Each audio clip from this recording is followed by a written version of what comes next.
¿Tienes facturas por cobrar? Con Factoring Prestamip adelante el pago de tus facturas. Obtén hasta el 99% de financiamiento de manera inmediata. Simula tu adelanto aquí. Bajo en este contexto. Juan Cheput, usted es también profesor universitario y sabe lo que cuesta hacer una tesis y el esfuerzo que uno hace. Estamos ante varios casos de tesis que no aparecen. El caso conspicuo de la fiscal de la Nación, lo recordamos. Pero en este caso hay un caso de una congresista importante que es nada menos que la hermana de César Acuña, María Acuña, cuyas tesis de varios grados, no una, han desaparecido.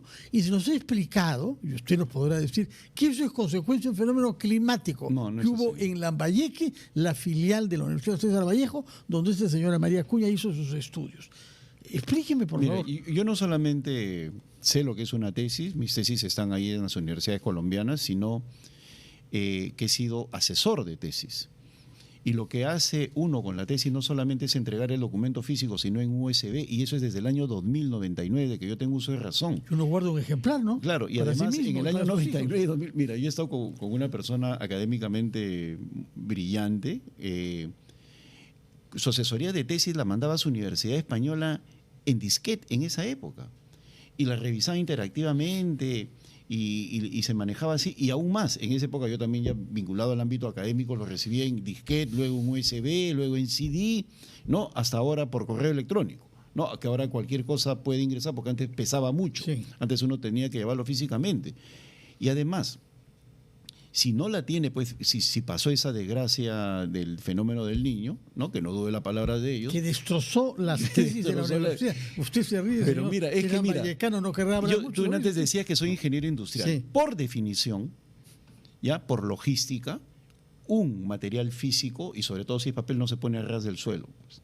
Tiene una serie de medidas y hay una serie de protocolos y de tecnicismos como para que cualquier tipo de documento, y sobre todo si garantiza un título, tenga un especial grado de seguridad. Entonces, o sea, estamos ante una mentira verdaderamente eso no de es pacotilla. Cierto, pues, de pacotilla. O sea, dejan mal a los ingenieros de la Universidad César Vallejo, dejan mal al gerente de logística, dejan mal, o sea, todo por justificar algo que no tiene por qué ser, no se tiene por qué mentir así a la nación. O sea, en última instancia, una persona que reclaman su tesis, como ha habido tantos casos, acá está mi USB con mi tesis para que ustedes la verifiquen, ¿no? Y le entrega el documento en formato electrónico. No tiene necesidad de tener el documento físico, ¿no? ¿Usted confirma entonces que no ha habido un fenómeno de clima, niño u otro, que haya barrido con tesis universitarias? Ya de esa universidad, y por eso es lo que se va a debatir en la campaña, tiene que ser cómo los representantes de estas universidades que entregan no solamente esta universidad le ha entregado por la denuncia que se ha hecho el día de ayer. Recuerden a Pedro Castillo, a la esposa le dieron maestrías y no figura tampoco las tesis. Entonces, yo creo que modestamente yo he hecho mis maestrías en la Universidad Católica y la Universidad del Pacífico, ¿no? Entonces, y ahí están. No, estoy terminando. Está trabajando. Yo estudié ahí hace 15 años constitucional porque yo quería llevarlo adelante en mi trabajo parlamentario. Luego, cuando salí de ser ministro, me llamó la atención, quería saber cómo los técnicos formaban la toma de decisiones. Y hice mi maestría en la Pacífico y ya estoy a punto de sustentarlo y voy a publicarlo. Nos avisa. Por supuesto. Y con esa autoridad le digo que ahora aparecen doctores en Derecho en Lambayeque. ¿Sabe qué? Le quiero decir, a mí me sorprende mucho que en Lambayeque hay doctores en gestión pública. Pero hasta hay un papa ahora. Y yo he estudiado gestión pública en la Pacífico y yo digo, doctores en gestión pública. Y todos, miren lo que ha pasado en el Ministerio de Salud, han roto la resolución, han retirado la resolución que obligaba a que los médicos pudieran dar el examen nacional. ¿Para qué? Para permitir que gente que no tiene la competencia pueda tener en sus manos la salud de las personas. En este contexto institucional degradado, tal y como lo han descrito ustedes, los congresistas han votado recientemente 2 leyes que los benefician a ellos. Uno, restableciendo una forma de inmunidad específica para congresistas, y la otra, liberalizando su actividad política partidaria. Su opinión sobre estas 2 leyes, señor Cheput. Bueno, yo creo que se están haciendo en un contexto electoral y no tienen asidero, ¿no? En la primera, la de la inmunidad parlamentaria, si bien es cierto, yo creo en la necesidad de una inmunidad parlamentaria, pensando en los actuales en el actual elenco político es de muy mal gusto. Estamos hablando de personas que hay cerca de 90 personas que tienen en esos momentos carpetas fiscales en ese Congreso y por lo tanto lo que pretenden es gozar de una inmunidad que la cual no merecen y tergiversan todo el sentido de la protección parlamentaria. Un parlamentario tiene que ser protegido como es en la actualidad por lo que dice, por lo que vota, por lo que plantea, pero de ninguna manera por delitos como de ser mochasueldo o violaciones y cosas por el estilo. Entonces, cuando yo he escuchado al presidente del Congreso señalar, ¿no?, en el ámbito de la reelección y en el ámbito inclusive de esta inmunidad, decir que para eso tenemos la Comisión de Ética. ¿A quién ha sancionado esta Comisión de Ética? No, al revés, a nadie. blinda bastante. Ha servido para blindar. Y la Subcomisión de Acusaciones Constitucionales ha servido para cerrar casos. Javier y yo hemos sido miembros de la Subcomisión de Acusaciones Constitucionales y hemos enfrentado a nuestros propios colegas y hemos sacado adelante acusaciones contra nuestros propios colegas. En mi caso, he tenido que sustentar a veces la salida de personas a la cual estimaba, como el general Donaire, y lo desaforamos del Parlamento en ese. ¿no? Sigue y preso, a pesar, ¿no? claro, pero a lo que voy, y el caso de Michael Urtecho anteriormente, por una acusación de 6 años antes, y acá se blinda a todo el mundo en el ámbito de ética y de... Sí, yo quisiera aprovechar de los pocos instantes que nos quedan para conocer sus opiniones sobre el caso de Kuczynski. El expresidente quiso salir al extranjero el día sábado, fue impedido invocándose una preventiva migratoria, una situación de riesgo migratoria, y se convocó rápidamente a un tribunal que decidió el día después, domingo, que él tiene impedimento de salida durante 18 meses. Su opinión sobre el marco normativo. En primer lugar, a mí me extraña, los abogados o los estudiantes de Derecho, no esa universidad de los títulos truchos, saben que una alerta migratoria no es un mandato judicial. Una alerta migratoria es un comunicado que hace migraciones de que determinadas personas pueden ser, pero eso no es un mandato judicial. Y lo que yo veo, sí, lo grave y que tiene que ver con mi opinión que iba a dar sobre la inmunidad, es que mientras el Ministerio Público, parte del Ministerio Público, sea un partido político, es la inmunidad y esto que está pasando es una barbaridad. Pero Pablo Kuczynski tiene 84 años de edad. Incluso más que nació el 39. Más o menos, ¿no? Más o menos 84 años. Y él por razones médicas quiere salir fuera del país y me imagino que debe haber pedido pero ya no tenía el impedimento y han festinado un impedimento express. Eso es lo que hace impredecible la justicia en este país. Pero usted mismo dice que no es una decisión judicial, sino la aplicación de una alerta migratoria. Primero fue la alerta. Por encima fue primero la alerta. Es la alerta migratoria, la que dice esta persona está gestionando un trámite, es un tema administrativo. Me he informado que un fiscal de lavado de activos inmediatamente se constituyó para ordenar que no lo dejaran salir y luego han tramitado el impedimento de salida del país. A mí me parece de verdad que una persona de 84 años, es lo mismo que pasó con los enemigos del presidente Fujimori, ¿no? Que se oponían al indulto porque querían verlo que muera en la cárcel. Y la cárcel no se ha hecho para que mueran los condenados, no es así. Pero algunos pedían que pida disculpas, ¿no? Y que pague la reparación. Sí. Y habían esos reclamos también, ¿no? Puede ser, señor, puede ser. Pero el tema humano tiene que ir de otro lado. En ese sentido, han pasado tantas cosas en el país en los últimos 15 años que hablar de la indemnización, de que pedir disculpas. Nadie ha pedido de los que hoy día están siendo de voceros encubiertos en el Congreso de Senderos, nadie se ha pedido disculpas por los casi 60.000 muertos que han habido en el país. Están de parlamento, inclusive algunos de ellos están postulando a ser presidente del país porque quieren volver a tomar el gobierno. Entonces, yo creo que el tema, el derecho penal pensado es la última ratio, sí, y yo no estoy de acuerdo con este impedimento. Yo creo que el presidente Kuczynski es un presidente constitucionalmente electo. Y miren la paradoja, el que lo traicionó, el que no fue elegido, anda libre por las calles y plazas haciendo campaña y tiene 30 colaboradores eficaces, hasta un ministro amigo de él que lo ha delatado y no pasa nada. Entonces, no, pero se ha mantenido su desafiliación y hay un proceso judicial pendiente. Sí, pero, vamos a ver.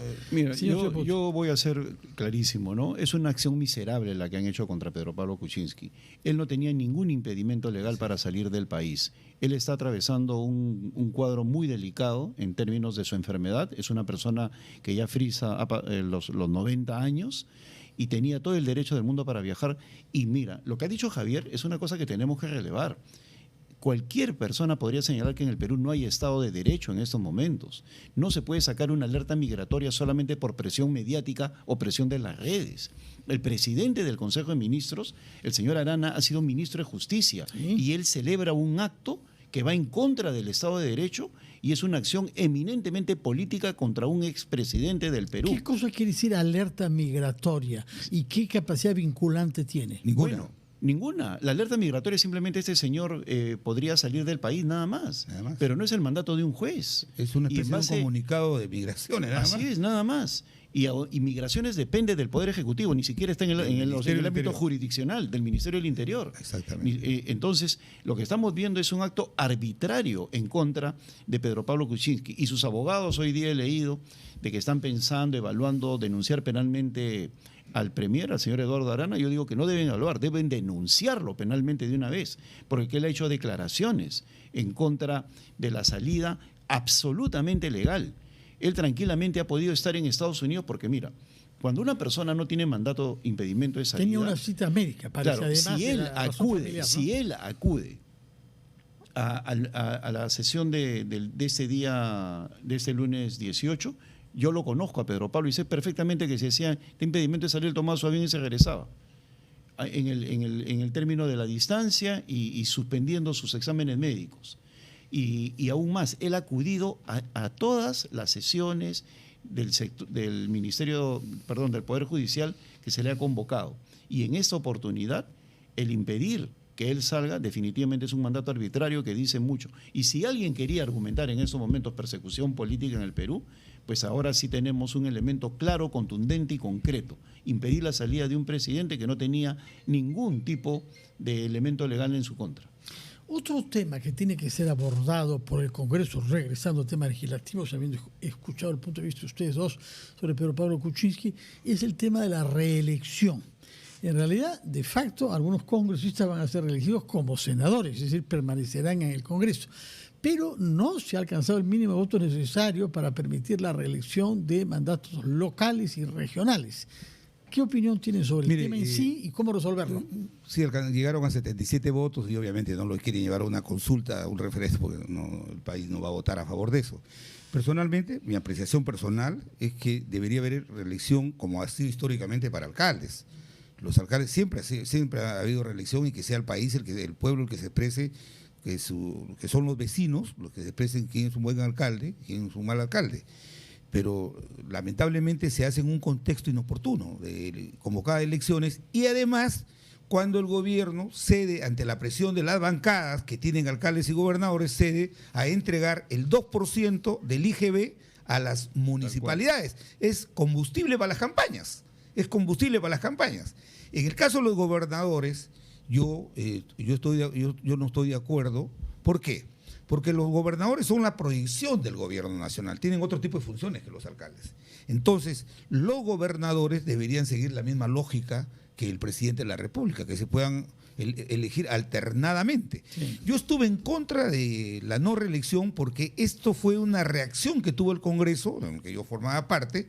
Yo me opuse, había gente de mi bancada que estaba a favor de eso, cuando salió el caso del señor Álvarez en Ancash. Cuando lo apresaron, habían matado a un obrero de la construcción civil, al señor Nolasco, sí. Y a partir de eso el Congreso reaccionó y impidió la reelección. Pero hoy día, mire, le doy un dato.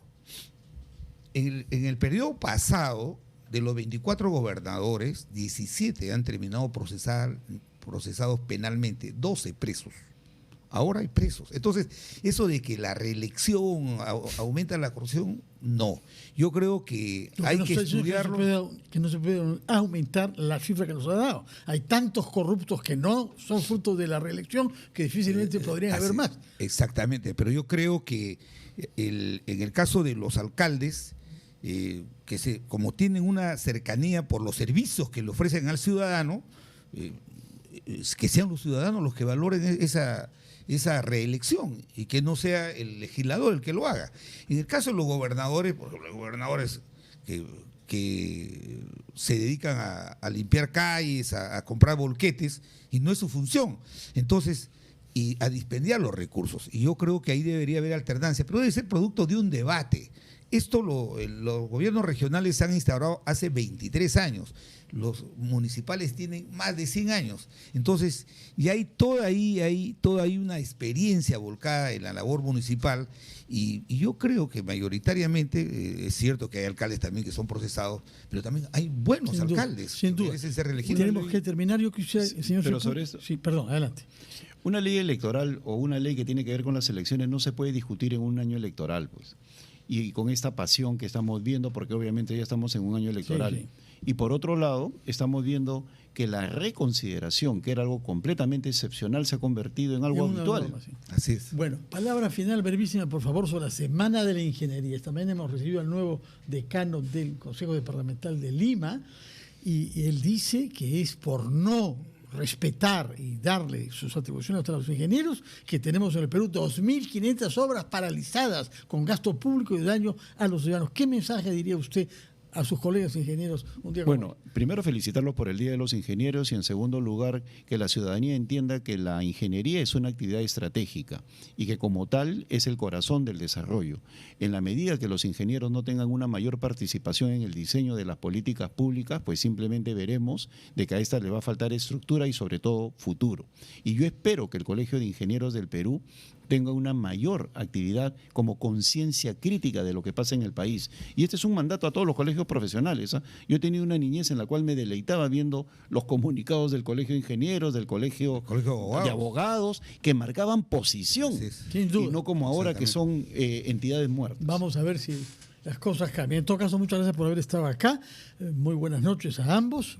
Vamos a hacer una pausa y después nos vamos a Niza, en el Mediterráneo, al sur de Francia, donde se ha inaugurado hoy esta cumbre mundial sobre los océanos, con la pequeña polémica que se ha abierto en el Perú respecto a la firma por parte de la presidenta Dina Boluarte de un acuerdo para la protección de las zonas internacionales de los océanos, es decir, más allá de las jurisdicciones nacionales. Vamos a la pausa y hablaremos de eso.